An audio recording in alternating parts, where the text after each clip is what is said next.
कभी भी आज से इस कक्ष में मेरा आगमन नहीं होगा, कभी मैं आपके इस कक्ष में नहीं आऊंगा। विलाप करने लगे, रुदन करने लगे, हे विधाता तूने ऐसा क्या किया? कैकेयी तूने ठीक नहीं किया। अपनी माँ से इस प्रकार बात करते हुए भरत जी तुरंत दौड़े दौड़े आए हैं। भरत ही बिसरे पितु सुनत राम बन गोन, हे तू अपने जान दिए थकित रहे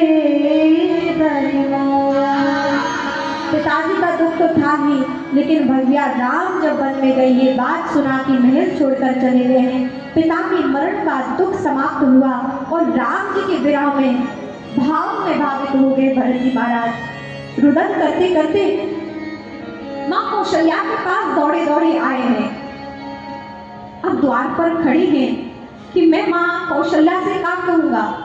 माँ कौशल्या तो यही जानती होगी कि भरत का भी कुछ हाथ होगा कैकेयी के साथ, तभी तो राम को वनवास हुआ है और भरत महल में रह रहा है। बड़ी माँ मेरे विषय में क्या ही सोचती होगी। लेकिन जैसे ही भरत जी ने साहस जुटाकर माँ कौशल्या जी के कक्ष में प्रवेश किया, कौशल्या जी को लगा कि राम आ गए हैं। राम भरत की अनुहारी, यानी कि राम जी बिल्कुल भरत जी के समान दिखाई पड़ते थे। भरत जी बिल्कुल राम जी की भांति में। और कहते हैं कि जो ये भरत जी को देखा, माँ कौशल्या को लगा राम आ गए, तो बैठी हुई थी दौड़ गई कक्ष के बाहर द्वार की ओर। अरे राम तुम आ गए, राम मुझे लगता है राम आ गया है। और दौड़ कर जो ही गई, हृदय से लगाना चाहा भरत जी ने, माँ को प्रणाम किया। माँ आपका पुत्र भरत।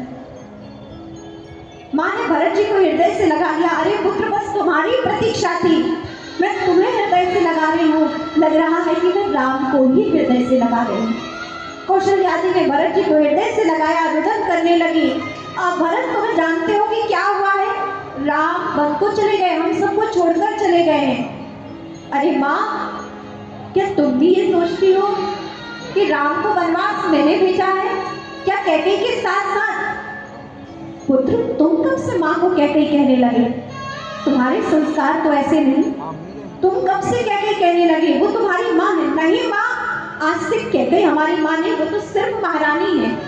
मेरी माँ तो आप है। हृदय से लगाया भरत जी को।